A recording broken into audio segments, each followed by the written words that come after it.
Greetings, ma'am. I am Clint Arjun Pagalan, and the course that I took is computer science first year. And the reason why I choose computer science is because it's sort of my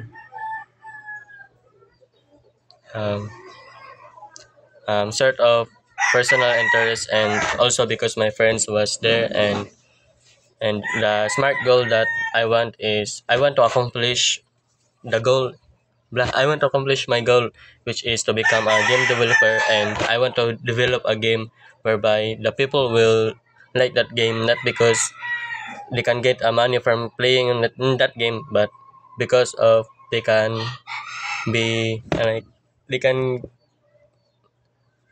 play that game happily. Like it will be their stress reliever when they are tired from work, or like they can use that game to spend to kill their time. That's all.